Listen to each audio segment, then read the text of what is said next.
Hey everyone, welcome at HD smart club. दोस्तों, आज हम बात करेंगे कि वोलेटाइल मेमोरी और नॉन वोलेटाइल मेमोरी क्या होती हैं और किन्हें कहते हैं।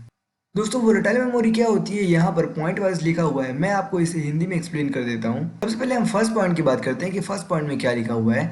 तो यहाँ पर ये लिखा हुआ है कि वोलेटाइल मेमोरी वो मेमोरी होती है जिसमें डेटा को बहुत ही हाई स्पीड में फेच या स्टोर किया जाता है। फेच करने का मतलब ये हुआ कि जब आप डेटा को स्टोर करते हैं, उसके बाद जब आपको ज़रूरत पड़े तो डेटा को फिर से आपके लिए वापस लेकर के आना। तो चाहे डेटा को स्टोर करना हो या फिर वापस आपके लिए ढूंढ करके लाना हो, ये बहुत ही हाई स्पीड में होता है वोलेटाइल मेमोरी के अंदर। सेकेंड पॉइंट ये है कि वोलेटाइल मेमोरी को टेम्परेरी मेमोरी भी कहते हैं। तो इस बात को आप ध्यान रखना कि जब भी वोलेटाइल मेमोरी की बात हो या फिर टेम्परेरी मेमोरी की बात हो, बात दोनों एक ही है। थर्ड पॉइंट ये कह रहा है कि वोलेटाइल मेमोरी में जो भी डेटा स्टोर होता है वो तभी तक स्टोर रहता है जब तक आपका सिस्टम टर्न्ड ऑन है।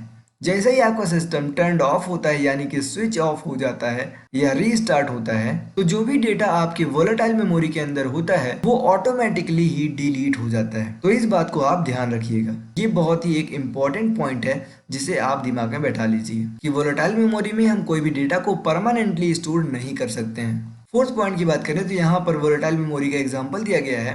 रैम, रैंडेड एक्सेस मेमोरी और कैश मेमोरी, ये दोनों वोलेटाइल मेमोरी के एग्जाम्पल्स हैं।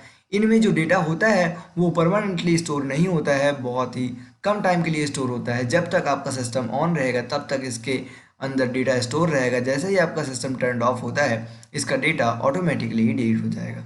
अब बात करते हैं नॉन वोलेटाइल मेमोरी की कि नॉन वोलेटाइल मेमोरी क्या होती है। तो यहाँ पर फर्स्ट पॉइंट की बात करें तो नॉन वोलेटाइल मेमोरी ऐसी मेमोरी होती है जिसमें डेटा लॉस नहीं होता है जब आपका सिस्टम शट डाउन हो जाता है। जैसा कि आपको मैंने पहले बताया था कि वोलेटाइल मेमोरी में अगर सिस्टम शट डाउन हुआ तो आपका डेटा डिलीट हो जाएगा, पर नॉन वोलेटाइल मेमोरी में ऐसा कुछ नहीं है। यहाँ पर आपका डेटा सेफ रहेगा भले ही आपका सिस्टम शट डाउन हो जाए।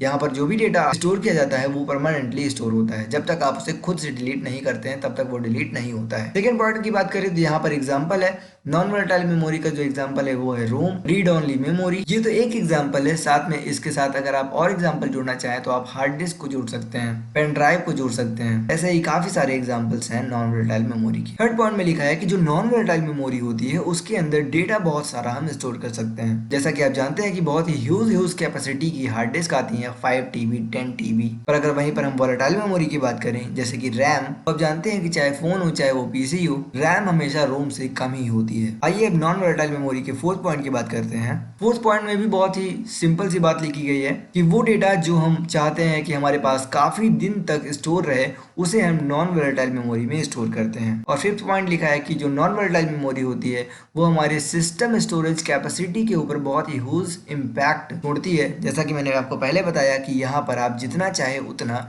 स्टोर कर सकते हैं डेटा को। तो ये थे वोलेटाइल मेमोरी और नॉन वोलेटाइल मेमोरी के कुछ पॉइंट्स। आप इन्हें दिमाग में अच्छे से बैठा लेंगे तो आपके नॉलेज के लिए, साथ में आपके एग्जाम के लिए ये पॉइंट्स आपकी बहुत ज़्यादा हेल्प करेंगे। You again at next video. Thanks for watching.